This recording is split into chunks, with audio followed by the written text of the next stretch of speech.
Hello audience, this is Trav here, and today we're here to talk about why the Sharingan is Naruto's worst mistake, how the Sharingan ruins Naruto entirely, Kishimoto's biggest fumble. Oh my god, bro. Oh, hell no, man. What the? Whatever clickbaity nonsense I decided to title this video. Hello, you're here, let's talk about it. First of all, a couple of disclaimers. We've got pretty major plot spoilers for Naruto Shippuden in this video. If you plan to watch Naruto and haven't yet, then please save this video for another time. If I start talking about Boruto spoilers, then I will give a warning for that during the video, so you can just skip that part, right? But definitely be aware of Naruto Shippuden spoilers. And the other disclaimer, which is that, keep in mind, there are a couple things that I don't like about Naruto. I'm sure there are things you don't like about Naruto. You know, everyone has their own preferences. So just because I'm talking trash here does not mean I think Naruto sucks or whatever. No, I like it, okay? I watched hundreds of episodes because I enjoyed it. So let's just keep that in mind. Be civil if you disagree with me in the comments, and just etc., etc. And of course, since, like I said, I did enjoy Naruto, so at the end of this video, I'll give you something that I did enjoy about the Sharingan to help balance out all the negativity that'll come before it, you know? So, all that aside, let's get started. We've got the Sharingan, and I know that by starting this discussion, I'm kicking the hornet's nest. There are so many people who love the Sharingan, right? Like, oh, the Sharingan has really awesome abilities. It's super, strong and cool. A lot of my favorite characters use the Sharingan. Trav, what are you talking about, right? I hear you. In fact, I agree. A lot of my favorite characters, as you can see here, are Sharingan users as well. I'm not saying I think the Sharingan is irredeemable and has nothing good about it, right? There are just some things I don't particularly like, and a lot of those things are concentrated in how the Sharingan ended up getting written. So that's what we're here to talk about. Let's start with one of the first things that you encounter with regards to the Sharingan, and that is its relationship with Genjutsu. So, when I was first getting into Naruto, I was pretty interested in the combat system, because, a lot of people said, oh, Naruto is great for its fights, right? So I was paying some close attention, and I saw, oh, there are three things. There's taijutsu, there's ninjutsu, and there's genjutsu. Taijutsu is cool, it's interesting, but it's just martial arts, right? Ninjutsu is cool, it's interesting, but it's mostly just magic with a few outliers, right? And then there's Genjutsu, which I was the most interested in, because adding illusions to a fight makes you have to worry about mind games and, outwitting your opponents at all times. Hey, is this character using a Genjutsu on me? Do I have to be wary of my environment, my surroundings? Are my teammates perhaps under Genjutsu? Did the Genjutsu that I cast work on the opponent? Are they acting like it did? There are a lot of really cool possible mind games you can play with an illusion power in combat, right? And I was really looking forward to seeing that. But what did we get instead? Here's one of the first uses of Genjutsu that we see being used in a real fight. And Kurenai, supposed to be a very powerful and specialized Genjutsu user. And she uses a Genjutsu on Itachi. And what happens? What happens? It immediately gets reflected around and one-shots herself. Like, it's a pathetic showing, of course, but it's just also very tragic because Kurenai is supposed to be a really strong Genjutsu user, and her Genjutsu, which is her only notable thing in combat, is immediately no-selled by this guy because he has the Sharingan. And the Sharingan completely just no-selling Genjutsu.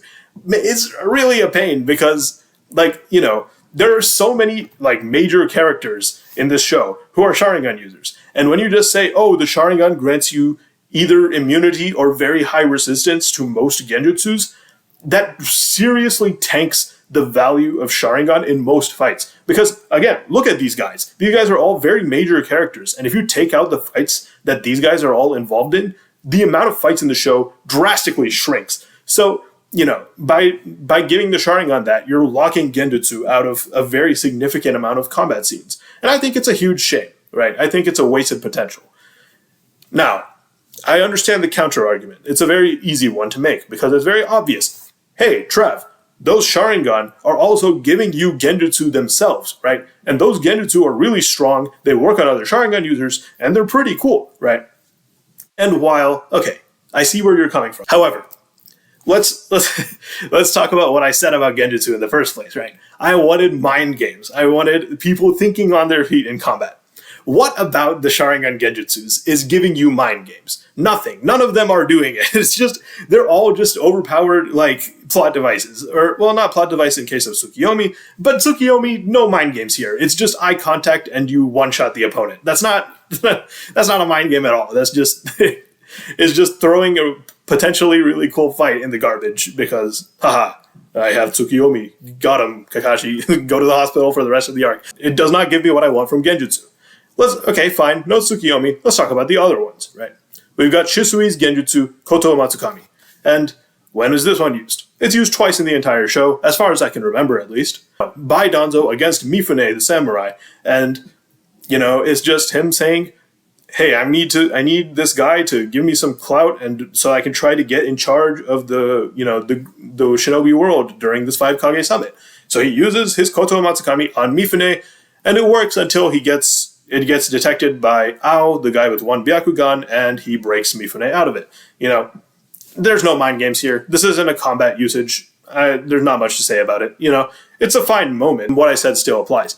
And here's the other use of Koto Matsukami, which is Itachi accidentally using Koto Matsukami on himself when he meant it for Sasuke in the Great Shinobi War after he got Edo Tensei'd. Which, like, I mean, this moment is fine. I'm not saying this is nonsense or it sucked or anything. But again, I want mind games from Genjutsu. This is, just because this is a Genjutsu, it's not giving me what I want from a Genjutsu. So, you know, it doesn't really hit that. You know, that's all I'm saying.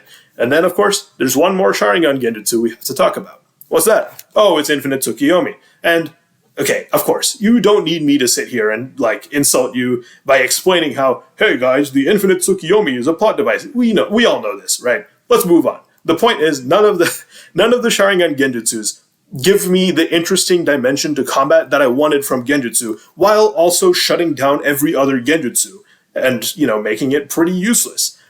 Here's one example of a Genjutsu I do really like, by the way. Sasuke using Genjutsu on Danzo to make him think his Izanagi eye is still active. And, you know, this is exactly what I wanted from Genjutsu. When I'm talking about mind games, this is what I mean. He's tricking Danzo into making a minute mistake about his own abilities, a small misstep that costs him the fight. It's a genius move. It's brilliant. It's really cool when it's revealed. It's just it's awesome. Like, what is there to say? This is amazing. This is an amazing moment. But the Sharingan, in my opinion, is one of the biggest reasons that moments like this are super hard to find in the Naruto anime. Like, if you go through Naruto, there's very few cool uses of Genjutsu that scratch that itch that I mentioned of mind games in combat. This is one of them, but there's very few of them. I'm blaming a lot of that on the Sharingan. So, yeah. Anyways, let's move on to another thing I don't like about the Sharingan. And that is how every Sharingan user, when they get the Mangekyo Sharingan, it completely overshadows their previous abilities. It's really a shame, because I do like the base Sharingan's abilities. And even ignoring that, Sharingan users are often very talented ninja, even before they unlock their Mangekyo, and they have cool movesets before that. One of the best examples of this is right here. We've got Sasuke Uchiha, right? Sasuke, before he unlocks the Mangekyo Sharingan, in my opinion, is one of the coolest fighters in all of Naruto.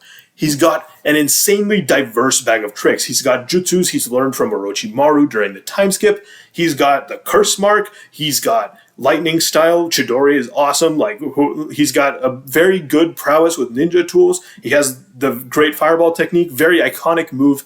You know, he's just a cool guy. He's just an all-around super cool guy.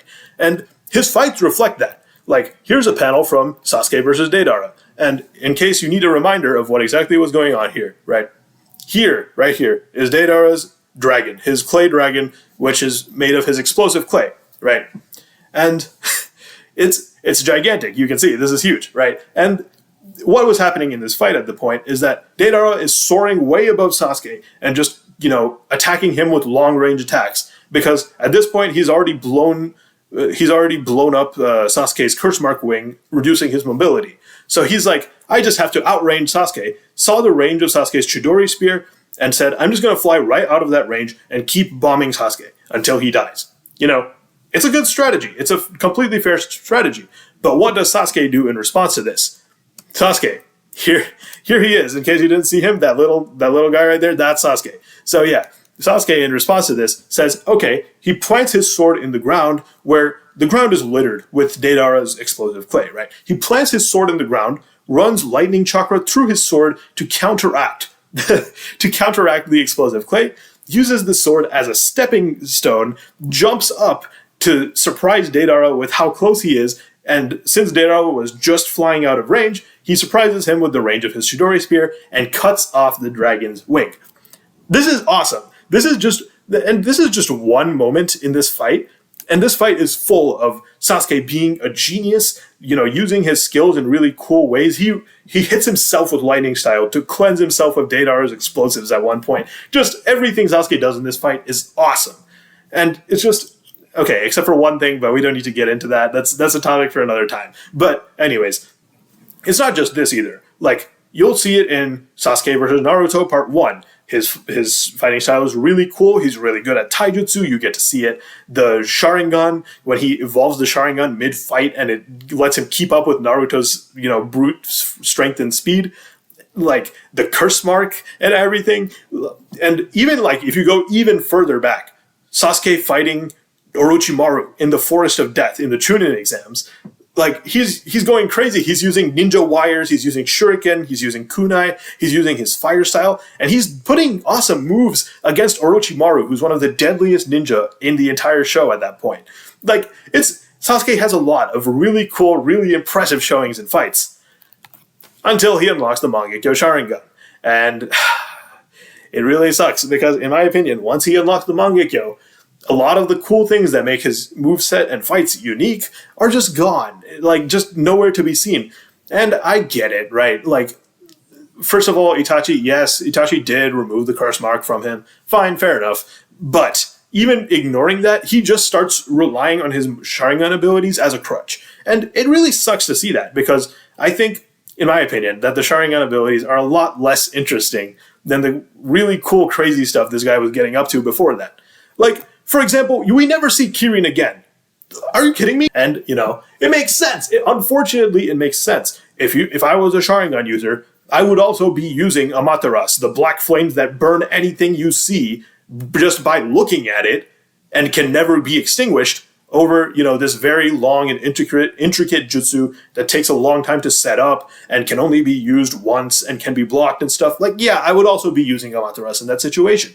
But it sucks, right? And, like, yeah, Susanoo exists, and it just blocks, like, attacks from 90% of the strong. Everyone but the strongest of the strong cannot get past a Susanoo. The literal plot armor jutsu over here. So, again, I get it. Like, it just sucks that he has to leave behind other cool things he's done in the past, like his Orochimaru style, like shedding his skin and leaving his body behind, like substitution techniques. It's a huge shame, because I miss how awesome Sasuke was to watch before he unlocked it. Don't worry though, it's not just Sasuke who's a victim of this. Here is our other good friend, Hatake Kakashi. He's copying Zabuza's water dragon in the middle of the fight. That was one of the most iconic moments of pre-time skip Naruto. He's just a beast. Like, Kakashi's awesome. And honestly, this even continues after he unlocks Kamui. It's not like getting the Mangekyo Sharingan like Sasuke. It's not like that immediately cancels out the rest of his moveset, right? Kakashi's a little bit better because, he keeps using the other stuff because Kamui will drain his chakra very fast. So because of that, you still get to see some cool stuff, like his fight versus Pain, for example. He's using a bunch of cool stuff there, the lightning Raikiri hounds. He's using, like, a bunch of mud walls. I think mud wall is super underrated jutsu. He's using, remember that awesome plan he cooked up with Choji and Choji's dad to, like, use the chains to pull Pain between them and set him up for a hit in the middle? Like, Kakashi is just awesome. He's using shadow clones. He's using, like, he just got everything. Like, Kakashi, he's the copy ninja. It is what it is, right? Kakashi's awesome. But then the war arc happens. And what happens in the war arc? I guess Kakashi has trained off screen or something and has better chakra, or has gotten better at using Kamui, because what does he do in the war arc? This is all he does in the war arc. All he does is spam Kamui. And, like, it just sucks. And okay, I guess some of it is justified because at one point Naruto gives him Nine-Tails chakra, and then he can start, like, using that chakra to use Kamui. So that's fine. That's understandable. But like before that, he's still spamming Kamui. And like, it just sucks to see a guy go from a genius tactician, a brilliant mastermind, to a Kamui machine, right? I think it's a huge downgrade fighting style wise. Obviously not like strength wise. Like, of course, if I was Kakashi, I would also be throwing Killer Bee and the Eight Tails at my enemies instead of, using a kunai or a Raikiri Hound or whatever, right? Obviously it's an upgrade strength wise, but it's a downgrade interestingness wise, if you ask me. That's all I'm saying. I get it, it's just a shame, Anyways, let's move on to the next thing that I really don't like about the Sharingan. Just the amount that it cheapens fights that could have been really interesting or really cool it happens all the time. First of all, I know we've got this image right here. We'll get to that in a second. First of all, though, we have to deal with Kakashi versus Itachi. In part 1, I already mentioned this fight. It was the eye contact fight, right? Man, I was so excited to see that fight when it first was happening because Kakashi has just put in a stellar performance against, the Haku and Zabuza. He's been an absolute beast in that fight, and we're looking forward to seeing more of his powers against a different opponent. And Itachi has been hyped up too. He is the killer of the Uchiha clan. He is the guy who has ruined Sasuke's life. We're like, oh, this is a battle between two heavy hitters. What are we about to watch here? This is going to be awesome, right? Two Sharingan users too. And it's like, wow, we're going to learn some cool stuff. Nope. Not at all. Like, there's eye contact and the fight is over. Kakashi is hospitalized for the rest of the arc. And it's like, I guess you can argue it's like, hey, it's to show how strong and beyond their level Itachi is at this point. And like, you can argue that, but is Itachi really that much stronger than Kakashi at the end of the day? Like, I don't think that was necessary, and I think it robs us of what could have been a very cool, very strategic, and very interesting fight just by making eye contact and saying, haha, get out of here, right? And of course, the image has been here. You know what I'm going to talk about next. We've got Obito versus Conan. Is anybody happy with this fight? If you're happy with Obito versus Conan, please tell me why in the comments, because I'm genuinely curious. That's not an opinion that I would have ever had in my life, so I'm curious why you think that. So please let me know. But anyways, this fight, man, when Conan started using her jutsu that turns the entire ocean and, splits the entire ocean, and she has 6 billion or 6 million or whatever number paper bombs, right? And when that happened and Obito was caught in the middle and Conan was talking about stuff like, oh, I know how long your Kamui lasts. I've set off the explosion so that they'll keep going on for longer than that period. You're cooked. You have nowhere to escape. You can't stay in Kamui forever. She was talking some crazy stuff. And I was like, is Obito done? Is Obito done for? I mean, at that point it was Madara, I guess. But is Madara done for? Obviously not. It doesn't make any sense to kill Obito / Madara at that point of the story. He's necessary for the plot, right? But if you're going to bail him out, why would you do it with the Izanagi? The Izanagi is possibly one of the most complete nonsense jutsus I've ever seen, added in this show. Izanagi, let's look at this, right? Let's look at this. He's like, Kishimoto, the writer of Naruto, is like, I'm putting Obito in a pretty sticky situation here. How are we going to get Obito out of this situation? Oh, let's give him a jutsu that allows him to rewrite reality. Rewrite reality. What are we talking about? Rewrite reality? That is not the level of power that you need to give Obito to get him out of this situation. But it's so broken. And Izanagi leads to even more nonsense later down the line with crazy stuff like Madara using a delayed action Izanagi after his death to revive himself. It's crazy. There's so much ridiculous stuff going on. With Izanagi, it's just, and it leads to Izanami, which I'll get to in a second. So, I'm just really not a fan of this. And it feels like, again, maybe Kishimoto planned this in advance, but it really feels like Kishimoto was just like, man, I really need to bail Obito out of this one.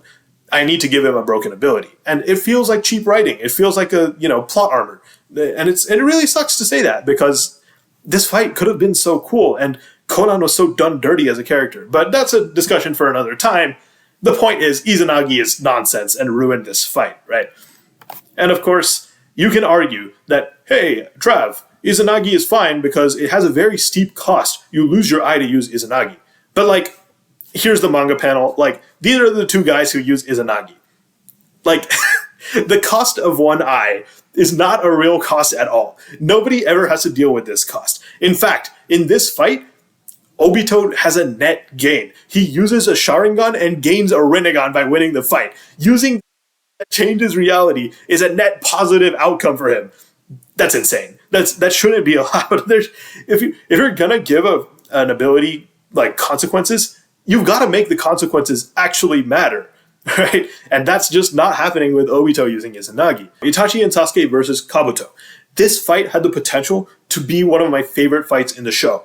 The cast is an all-star cast. Itachi, recently back from the dead as an Edo Tensei, no longer has to worry about the Mangekyo Sharingan making him blind, no longer has to worry about his deteriorating health, no longer has to worry about running out of chakra. He's a monster. He's stronger than we've ever seen. And his brother, Sasuke, like, first of all, the brothers are teaming up. What a moment. What a cool moment. And I was so excited to see it. Plus, Sasuke is a beast at this point. He has the eternal Mangekyo Sharingan. He's using Susanoo and Amaterasu and Kagutsuchi. And, he feels like an invincible beast at this point. Right? But then they throw in the restriction. You can't kill Kabuto in this fight. And that suddenly makes things a lot more interesting. Because, if Sasuke and Itachi could have just killed Kabuto from the start, the fight would have been much shorter and less interesting. Totsuka Blade, bam, the fight's over, right? So anyways, the point is, because of that restriction, this fight becomes a million times more interesting. And it's not like Kabuto is carried by that either. No, Kabuto, he's got a bunch of cool stuff up his sleeve. He's using amped versions of the Sound 4's very diverse and strange jutsus. He's using Dragon Sage mode. Like, this guy's calling himself a Dragon Sage. That's awesome. This guy's using his like light and sound genjutsu to stun Itachi and Sasuke. This guy stunned Itachi and Sasuke. What are we talking about? Like, he's no slouch. He's using the sage art to manipulate the surroundings of the cave. He's a monster. Kabuto is an absolute monster in this fight. But then what happens? Whoops, I made Kabuto way too strong to defeat without just killing him. So what am I going to do? Let's give Itachi a jutsu that perfectly solves this sticky situation because he has the Sharingan. And it's like, dude, oh man, it's like, it sucks. Izanagi and Izanami just both have this same problem where it's just like, they really feel like plot armor. They feel like ridiculous amounts of plot armor, and it sucks to read or watch because you're like, this is the only way they could have beat him. Really, I was looking forward to something cool, and instead we get Izanami. I think it's a huge shame. And again, you can make the same argument for Izanami as Izanagi. You can say, hey, the cost is huge. You're using your eye to put someone in a loop. That's a pretty severe cost. Yeah. But we all know what's happening after he uses the Izanami. Itachi is going to the afterlife. It does not matter that he's losing his eye. First of all, he had another one if it failed. He has two eyes. It's crazy. It's actually crazy. The cost is not enough. Not that it's not enough. The cost never ends up actually making a difference. And that's what I judge a cost by. If you just say there's a cost and it never matters, I don't think that counts. Right? I don't think that counts at all. Let's talk about some other instances where the cost of a Sharingan ability doesn't matter, right?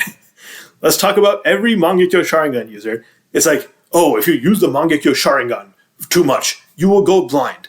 Sure, but let's talk about those people, right? We've got Sasuke. He was going blind, sure, but what happened as soon as he was starting to feel the impact of his vision going? He switched to Eternal Mangekyo Sharingan. No longer an issue, not at all, right? Let's talk about Itachi. He was going blind. What happened as soon as he was going blind? He died. No longer an issue. And then he comes back as an Edo Tensei, and then he doesn't have to worry about going blind because he's an Edo Tensei. So, not an issue at all. Now let's talk about Obito. This guy's spamming Kamui. Oh, all Obito does is use Kamui. So how about him? He's going blind, right? Nope. Why? Oh, he has Hashirama's cells. Okay, fine. What are we doing here? But whatever, right? Obito, push him aside. We have Madara. This guy's using Mangekyo abilities all the time. Oh, he has EMS. He just figured it out. Oh, okay. Fair enough, right? Push him aside, right? Who else is left? Who else is left? Am I forgetting someone? Am I dumb? Oh, yeah, Kakashi. We got Kakashi. Oh, this guy's not even an Uchiha clan member, and he's spamming Kamui out the wazoo in the war arc, right? All this guy is doing is Kamui, like I said. How about him, right? How about his Sharingan? Is going blind, right? As soon as he's going blind, what happens? Madara pulls his eye out of his face. Oh, dang. I guess we don't have to worry about it. Oh, and he needs his Sharingan abilities back? Oh, that's a shame. It's too bad he lost them. Oh, what's that? Obito is giving him double Mangekyo Sharingan somehow, and now he doesn't have to worry about, like, the chakra cost or the blindness or anything, and just has it. Like, it's just, none of this cost never actually matters. And don't even get me started on the Susanoo. The Susanoo. Remember when Sasuke used the Susanoo for the first time? And he says, oh, using the Susanoo, it's hurting every cell in my body. I'm feeling excruciating pain, right?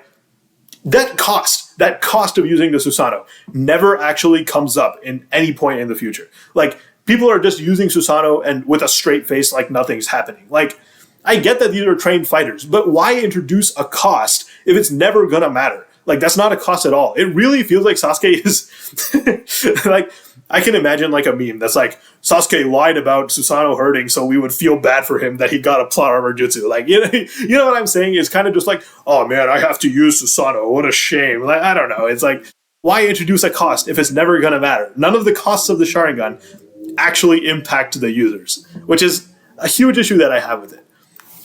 Anyways, let's move on. Let's talk about how every Sharingan ends up becoming a Mangekyo Sharingan. When they introduce the Mangekyo, right, you're supposed to view it as, oh, the Mangekyo is this very rare, elusive, mysterious, and brutally powerful ability, right? Like, we don't know much about the Mangekyo Sharingan. Like, but then what happens? Everyone gets the Mangekyo Sharingan. Everyone! Viewers, name me a character. You have 3 seconds. Name me an important Uchiha clan member who does not have the Mangekyo Sharingan. Important, okay? You have 3 seconds. 3, 2, 1, 0. Yes, there are Uchiha clan members who don't have the Sharingan. Yeah, there's Mikoto Uchiha, Sasuke and Itachi's mom. There's, I don't know, Itachi's girlfriend, whatever her name is, right? Like, yeah, you can name them, but they're not important. Like, they're not important characters at all. Every important Uchiha clan member gets the Mangekyo Sharingan. Oh, but there's one Uchiha clan member who doesn't get the Mangekyo. Who is it? It's Sakura. Sakura Uchiha. Yeah, that's right. I said it. She's the only important Uchiha clan member without a Mangekyo Sharingan. That aside, let's move on, right? Like you've probably noticed throughout this video that, a lot of my complaints about the Sharingan are about the Mangekyo specifically. And that's because I think the base Sharingan is awesome. Like I said before, it unlocks a lot of really cool abilities. It makes the taijutsu fights way cooler. And it's not as ridiculously broken and nonsense as the Mangekyo Sharingan is. But, it is what it is. Every major character gets the Mangekyo Sharingan at some point. And, okay, while my camera is covering the screen, I will be discussing Boruto spoilers. So if you don't want Boruto manga spoilers, then please skip ahead of the part where my camera is full screen, and I'll see you afterwards. 3, 2, 1. Sarada was my last hope for this. Sarada was my last hope for a character who can get strong without relying on the Mangekyo Sharingan. Because, for a long time, she was doing cool stuff with just the plain Sharingan. And then what happens? And then she gets the Mangekyo Sharingan. I get it. Like, what is Sarada, like, with the power level of Boruto right now, and like Kawaki and all the other characters right now, even the Mangekyo Sharingan might not be enough to make Sarada relevant. So I get it, but it really is a shame. Like, she was my last hope, and it's gone. Anyways, Boruto spoilers now over. Let's continue.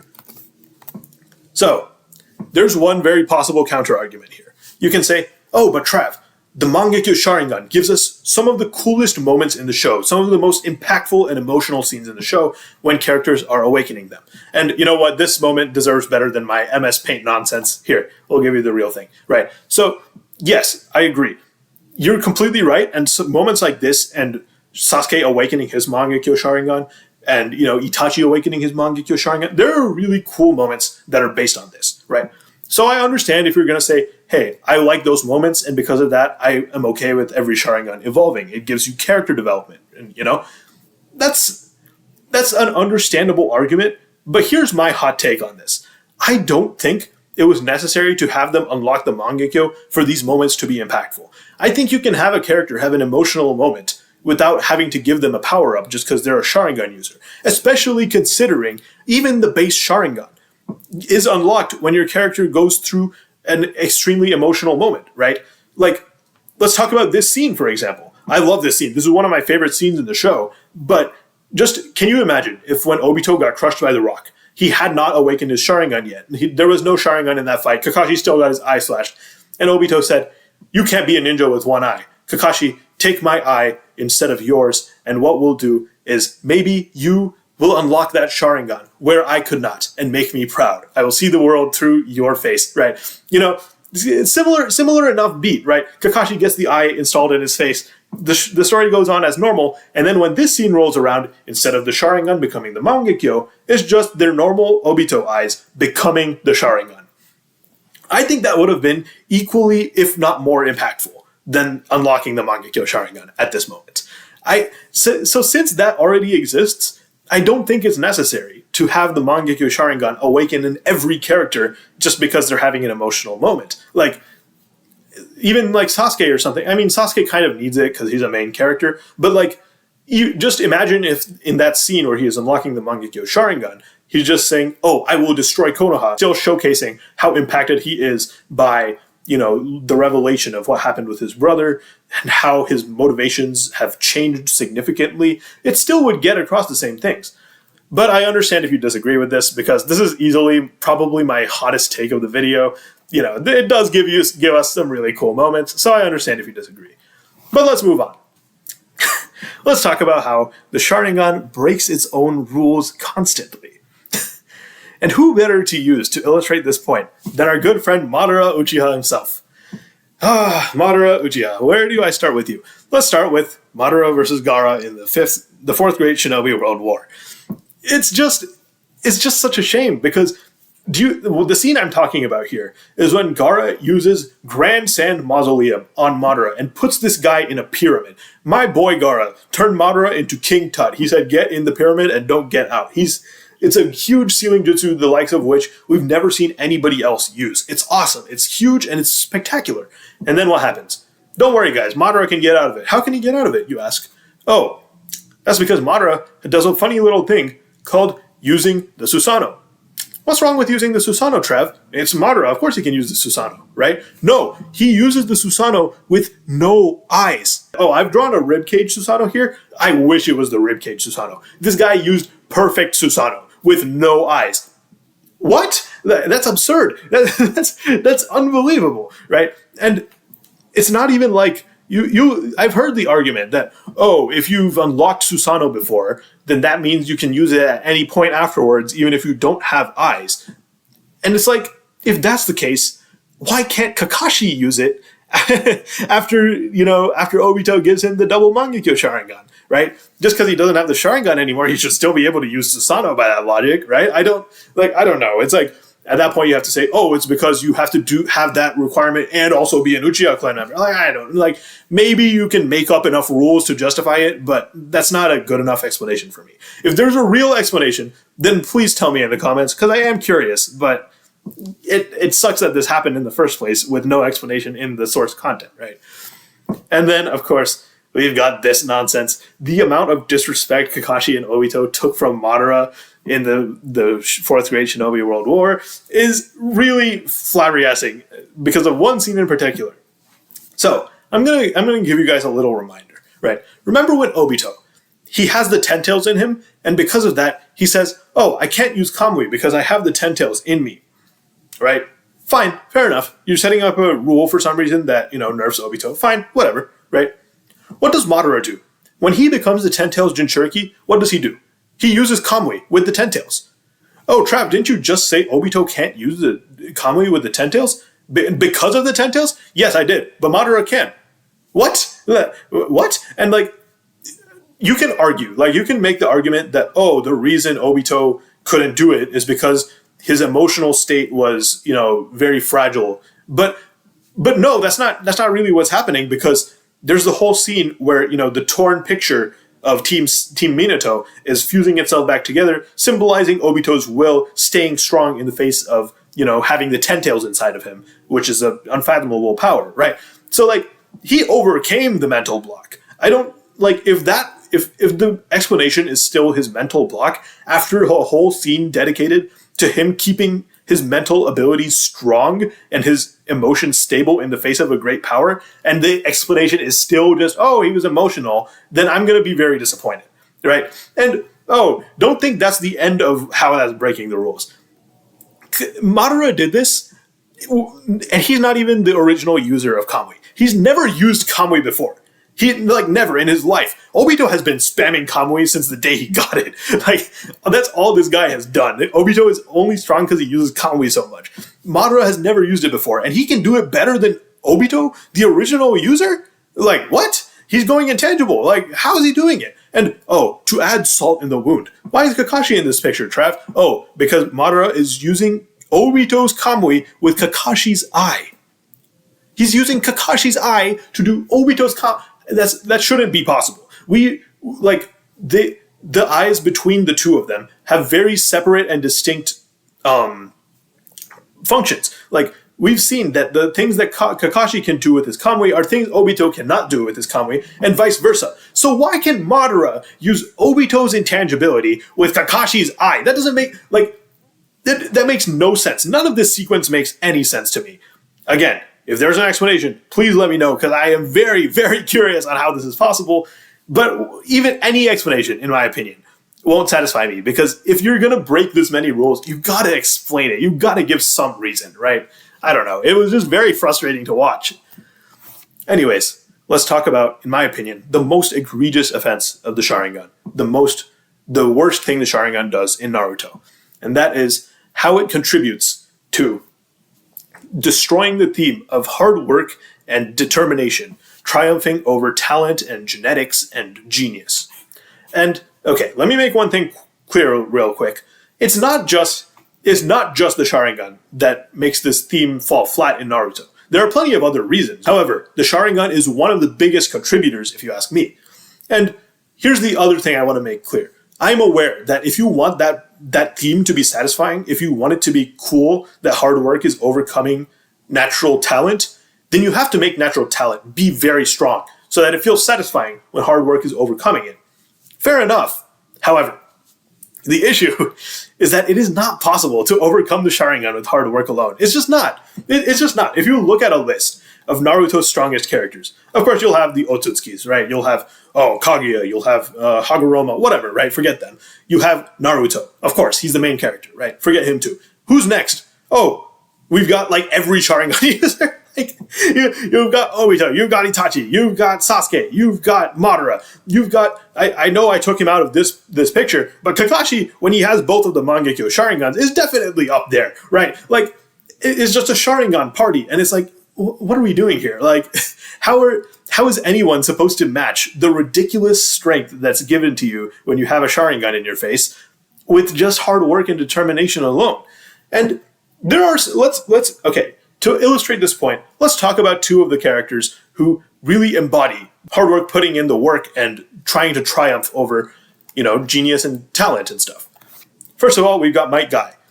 I see a lot of people bring up Might Guy in this defense, and it's understandable because that's kind of the point they were going for with him, right? Like, oh, this is a guy with just taijutsu and, time on his hands and training, and look at what he's doing, right? He's super cool and stuff. But what happened in this fight? Madara versus Guy. Honestly, saying Madara versus Guy is giving Guy a lot of credit. It's more like Madara versus Guy plus KCM Minato plus Kakashi plus Rock Lee. Like, there's a lot of assistance on Guy's side, first of all. Second of all, what does Madara do in this fight? Madara sees the 8th gate, and he's like, whoa, this guy's using the 8th gate? That's pretty cool. I want to see what he can get up to. Sits around and lets Guy hit him. It's not a fight at all. Like, he doesn't use any moves. Like, it's like, and like, maybe if it had actually done anything to Madara, I would appreciate this and say, oh yeah, Guy, he put in the work against Madara. But like, does he? No, he kicks Madara with his final attack. Night Guy, he does a screaming move. Whoa, this is bending space-time. This is crazy. He kicks Madara in half, and then Madara laughs it off, dude. Like, Madara literally laughs. If you're using your final ability, that is killing you, by the way, this is a power-up that kills the user. It kills the user. If you're using that move and your opponent laughs it off as you're lying charred and smoking on the floor, that's an embarrassing performance, if you ask me. Like, that's like, oh wow, Sharingan 10 million, hard work 0.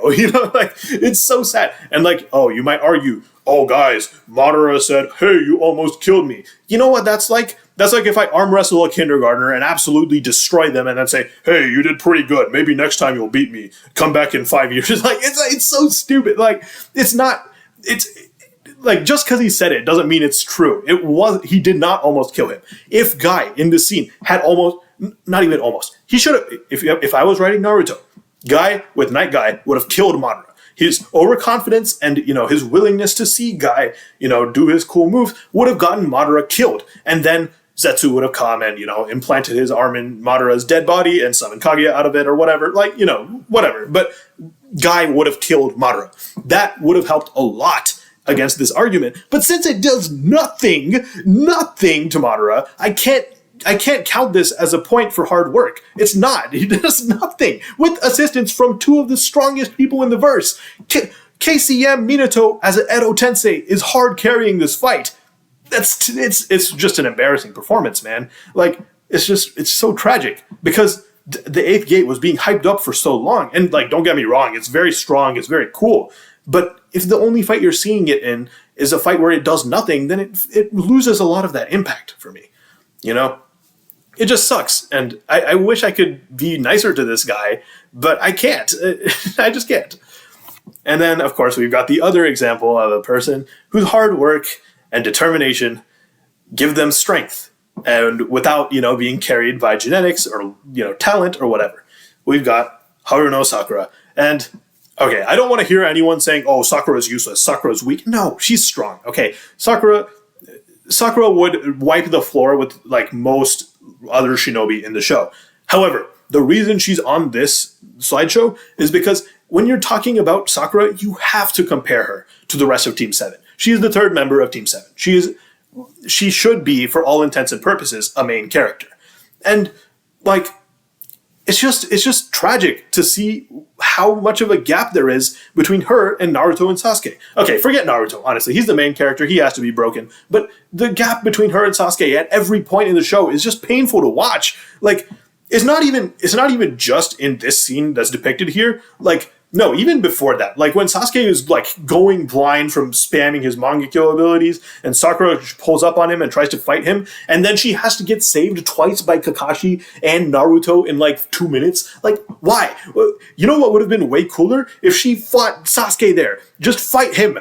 Make it a close fight. Who cares? Make it a close fight. She's trained by a Sannin. She's got the moves of Tsunade. Sasuke is going blind and exhausted after fighting Danzo. It should have been a close fight. Why was it not a fight at all? Like, why? It's unfathomable, right? Anyways, that aside, even in the point where she says, hey guys, I've caught up to you two, which, by the way, she's right. She has caught up to them. So, like, I hear a lot of slander of that moment. No, she has caught up to them. By what she means by caught up to them is what I said here. I can fight alongside you two without being a weak link who will hold you back, right? That is what she has achieved at that point when she awakens the 100 healings. And it's true. She definitely has, right? However, what happens right after that? Our favorite character, Hagoromo. Wow, I love Hagoromo. Oh, Hagoromo, my favorite. Gives Naruto and Sasuke his nepotism power-ups and says, oh man, I can't let Sakura get close to you guys. Let's power you up. Like, oh my god. It sucks. It's so painful to watch. Like, why would you... It's okay. The disrespect in Hagoromo giving Naruto healing powers so that he can overshadow Sakura even in her niche is unbelievable. I was livid when I saw Naruto healing my Guy and Kakashi's eye. Oh my goodness, my anger was off the charts. But anyways, the point is, even with all the hard work and being such a strong person and being trained by such very powerful and talented people, Sakura can't match up to the raw strength of the Sharingan. It really sucks. It really does. It's painful to watch. If you're a Sakura fan, you hate it. If you're not a Sakura fan, people are laughing at her, but like, she doesn't deserve it, man. It's just a scam. Anyways, all that aside, let's finally get to what I promised you at the beginning. I said, at the end of this video, I will tell you something I do like about the Sharingan. It's finally time. What I like about the Sharingan is how many of the characters in this show, how they react to the Sharingan, how the Sharingan influences their life, that the Sharingan impacts people so much because, I mean, it's so strong, it's so ubiquitous, of course it impacts people, right? It's deserved. So, let's talk about them in order left to right, right? We've got Hatake Kakashi, of course. what is there to say? You know what I'm saying. This guy, like, yeah, sure, before Kakashi, like, got the Sharingan, he was still, like, he's no slouch, right? He's still the son of the White Fang. He's still a super prodigy who got super good scores in the Ninja Academy, right? Nothing to sneeze at. But once he gets that Sharingan, what does everyone call him? They call him, oh, this is Sharingan no Kakashi, right? People see him and they're afraid because of the Sharingan. And I think that's fantastic world building. It really sets up the Sharingan as, wow, this is a godly powerful, really outrageously feared eye. And it's very good world building, if you ask me, right? Him aside, let's move on to second on the list, Deidara. Deidara is on this list because he is a Sharingan hater. He got hit by Itachi once, and he was like, wow, I hate Sharingan. That eye pisses me off. I am going to dedicate my life to countering the Sharingan. He made his like little scouter thing to counteract Sharingan Genjutsu. He saw Sasuke and he got so mad at seeing a Sharingan user and he was like, I hate your eye, I hate your brother. I'm literally gonna blow myself to smithereens to kill you. He's such a hater, it's so based. I love Deidara. Okay. Third on the list, we've got Orochimaru. Part 1 Orochimaru was a terrifying and very interesting villain. And what was his motivation? This guy, he wants the strongest body, and he knows that the strongest body is found in the Sharingan. There's nothing more to it. The shenanigans he gets up to make the show a lot more interesting. It's good to see him running around causing his problems, and it's because of the Sharingan, so I have some respect there. Fourth on the list, we've got Kurama, the Nine-Tails Beast. Oh my goodness. Just the interactions Kurama has had with the Sharingan are so tragic. He had to deal with Madara, turning him into his pet, using him in a fight against Hashirama, still getting whooped. It sucks, it sucks. And then after that, Obito came back. He used his Sharingan. Oh, guess what? Now guess what? You're Obito's pet now. Obito is going to parade you around and make you hit Konoha. I would be a human hater too. If a bunch of these humans showed up with their annoying red eyes and started controlling me and I couldn't do anything about it. Like, come on, poor guy, right? And then what happens in the future? Oh, Sasuke shows up and he suppresses Kurama with his, in the scene where he's first found by Naruto, Sakura, Sai, and Yamato, he shows up and he suppresses Kurama inside Naruto's mind. And Kurama is like, I hate this stupid eye. This Sharingan pisses me the hell off. I can't stand you Uchihas using this Sharingan all the time on me. And it's just, it's a good writing to have an immortal character who has had to deal with the Sharingan countless times and is tired of it. It really shows how dominant it has been for, his whole life. It's good writing. It's great. Next on the list, number 5, we've got Togurama Senju, my favorite Hokage. That's not true. But this guy, he was living in an era where the Sharingan was the biggest threat to him and his family and his people. And he said, I need to find a way to counter these Sharingan. And he made some of the strongest jutsu in the show. This guy's entire repertoire is just Sharingan counters. He's using shadow clones to outnumber the Sharingan users. He's using a darkness genjutsu to blind the Sharingan users, despite their Sharingan and their resistance to genjutsu, by darkening the environment instead. He's using his, his flying thunder god to teleport and surprise a Sharingan user so that their super fast reaction time has something they can't keep up with. His entire repertoire is just anti-Sharingan, and it's so cool. It's so cool to have such a clear influence from the Sharingan on him, It's cool. And obviously, I know the memes oh, Tobirama is a, Uchiha hater. Obviously, that's not true, but, it's just the reality of the time he was living in. He has to deal with Sharingan. He made counters to the Sharingan, right? It is what it is. But it's really cool to see it in action, I think it's a very interesting dynamic and a good moveset that they made for him. And of course, last on the list, we've got my GOAT, Danzo Shimura. So, Danzo he's the most evil guy you can imagine. Danzo he wants political power. He wants fighting power. He wants power over other people. He wants every form of power you can imagine. And where does he see power? He sees power in the clan full of people with very overpowered red eyes that can do a bunch of crazy things. Understandable. That is where the power is in Konoha, right? Of course. It makes sense. And what does he do? He does exactly what you would expect an evil, horrendous guy to do when faced with power of that level. He ostracizes them to the edges of the village. He spreads the word that the Sharingan was seen in the fox's eyes in the Nine-Tails attack doesn't let the Uchiha come to the aid of the village during the Ninetales attack, even though they very easily could have wrested control of Kurama. And, you know, he just sets up the situation so that it's stacked against the Uchiha, leading them to, you know, rebel. And then what does he do when they're rebelling? He's like, okay, well, guess we have to kill all of them. Here is it. It's time to kill them all. Like, he's so evil. He's such a horrible, malicious person. And he does exactly what you would expect a horrible, malicious person to deal with the Sharingan. And I think it's great writing. Even if it sucks for the Uchiha, of course, Shisui showed up like, hey, I can use Komoto Matsukami, and that might help, like, you know, ease some tensions with the Uchiha clan. And Danzo's just like, nah, I can't let this slide. I need these Uchihas dead. And just killed them. Because he's crazy. He's a crazy guy. He's a horrible, unhinged human being, and it's great. You know, he's just such a hater. And the best part is, after this slaughter, what does he do? He says, wow, they're all dead. They're not using their eyes anymore. It's my turn. He takes them all, puts them all in his eye, and says, yep, let's go. He takes the strongest manipulative genjutsu, puts it in his face, and calls it a day. And it's just, of course, take the strongest power in the show, steal it. Like, if you're born without strong powers in Naruto and you have no morals, of course you would take the strongest power, right? It's perfect. It's the perfect answer. I love Danzo. If you can't tell, I love Danzo. But yeah, that's all I've got to say. We're done with the video. Thank you guys for watching all the way through, if you made it to the end. And, of course, like, comment, and subscribe. And I will see you in the future. Take care.